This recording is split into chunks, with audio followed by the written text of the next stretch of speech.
Hello, everybody, and welcome back to the Press Play Lifestyle Inspired podcast. And we're a podcast that does interviews with people like TaNelle, who are doing topics that our listeners can find helpful, that resources, tools, and support that they may need to be their best inspired self. So I'm super excited. I met TaNelle through a women's group online, and she's super inspirational to me, and she turned a lemon into a lemonade situation. So would you like to say hi to everybody and maybe introduce yourself?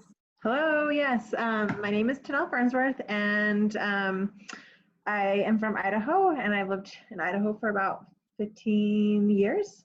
Grew up in California and Washington, so Idaho's a big change. Yeah, that sounds like a big change. Colder, I bet. Yes, it's way colder here in Idaho than it was in Washington and in California. But Awesome. and yeah, just my story. I don't know if you want to get into that right now, or you want me to tell you Sure. right now. So one of the things that we like to talk about with our audiences is just kind of giving them an idea of in your case, how you came to doing the work that you're doing, right? And because for me, I think anyone who finds a problem or something that was hard for them or that hurt them, and instead of like living within that awful feeling of hurt, they decide to sort of turn it around and help other people not have that same kind of pain. I think that there's no other calling that can be more important. Right. And so if you would like to let people know what you do, what your job is or your Yes. career, and then why you got into that, that would be great. So I am a divorce coach. I help women strengthen their relationships with themselves, and they're like I really like to help people strengthen their relationship with their children, because that's like the hardest thing through divorce. Um, and um, and just like going through their divorce. I got into coaching because I went through a divorce, so I have some experience in that area. And my divorce was really hard on me because I mean, I really love my husband, and he ended up stepping out of our marriage, and that was really hurtful for me. So, but I felt like I was able to come on top. So Yeah. it was a really good experience for me. I mean, obviously it was a trial, but it was a good experience for me to be able to go through. Yeah, I think one thing that, oh, we've got a weird feedback.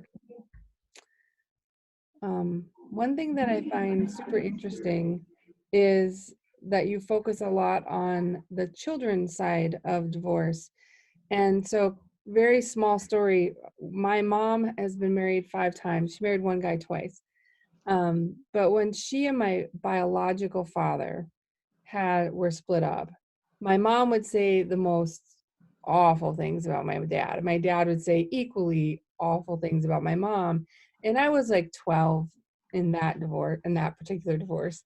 And thankfully, my stepfather was is still a amazing human being. And he's like, you guys, like, you're telling someone, this little person who doesn't understand how horrible someone they love is. Like, are you getting that? And I actually don't think my parents did understand that by them being angry with the other person, it was hurting my brother and I. So I love that kind of one of the things that you focus on are helping that strengthen that relationship with the kiddos, because at that point I was a teenager, so I thought I knew what was going on. Yes. Right? I thought I understood divorce, but I was a teenager, so I didn't get the wounds, right? The hurt. And I think I owned a lot of that as a young person, thinking that there was something I did or could have contributed. So do you work with like older kids more, or just more with the mom trying to I help mostly them? work with the mom trying to help their children, because I feel I have 3 children that were through my first marriage, and I have one little guy with my second marriage. So he's kind of a little caboose, but um, he's well loved by everybody. I bet. But my older 3, so my oldest was 8, 6, and then 2. Oh, Wait, they were yeah. little. So they were really little. But like watching my daughter, she's my middle child. She has high anxiety because of our divorce, and we've had to work through a lot with her to get her through that. And she is striving, thriving. She's doing all good things. So Yeah. Yeah, that's awesome. I think I'm glad I never went through divorce. I think my husband and I both had said, because there were so many in my family, I was like, man, I'll tell you what, I think you'll be dead before I divorce you, because so it's just so painful, and it was so hard for us as kids. But I love now seeing that there are resources out there for moms, yes. and for their children. So what would a session kind of be like with you if a mom was really struggling and trying to kind of come to grips with that, maybe their husband went outside of the marriage and their heart was breaking? Like, how would you foresee supporting them? I mostly try to empower women because I feel like this is like, it's so devastating. Your family is broken, you're ruined, you're single mom, you have to work double time, and it's just so stressful. So if people can see, you can put people like in a different, hey, why step back a little bit and see what you can actually do if you feel like this empowerment of how strong you really are. Like, I don't feel like divorce is for anybody weak. You are definitely strong if you are a divorced person. And, I feel like God definitely is watching out for you when, Hopefully. at least in my divorce, God was watching out for me, definitely. And I felt his love a lot. So, Well, he's certainly watching out for them if they find their way to you, because you've been able to overcome some of those challenges and move forward with. And it sounds you have a little caboose. So how long have you been married to your husband now? it'll be 4 years in March. Oh, Yeah. exciting.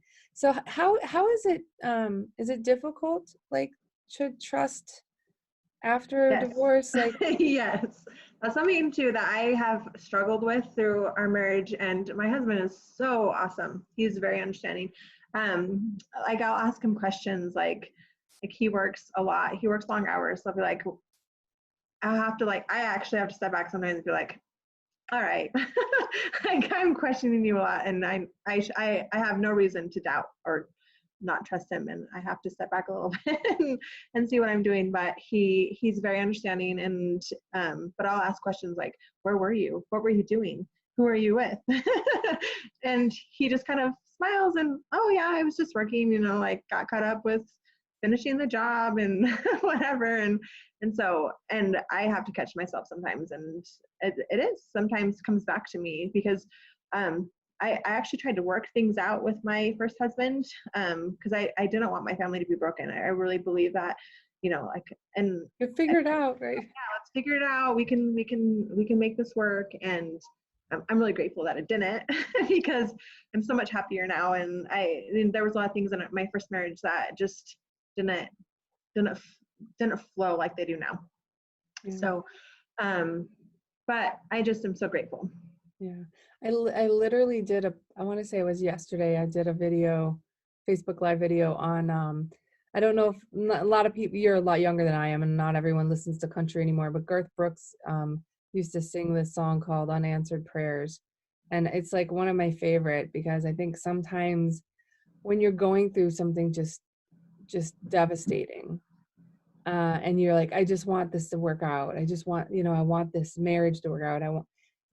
If it would have, you wouldn't have caboose, right? You wouldn't have Right. your littlest Yeah. Indian. You wouldn't have this flow in your marriage.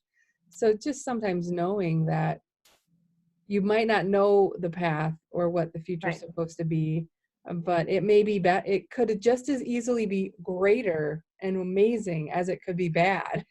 But Right. we always think, oh my gosh, it's going to be even worse in this already horrible space that I'm in. Yeah. I think if you look on the positive side and if you can find the positive in any bad situation, then it will work out.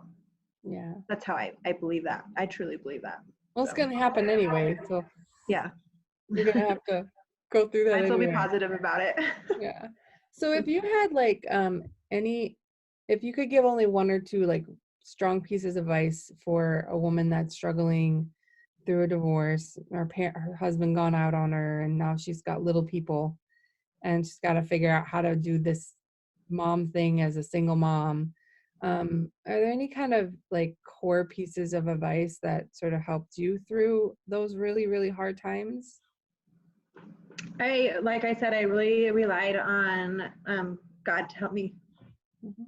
But I feel like that if you can find a good friend or somebody that can help you pull you through, and sometimes it's really hard, like you find the dark, like it's really easy to find the dark in a divorce, or like it's a trauma, like it's not like a big trauma, but it is a trauma.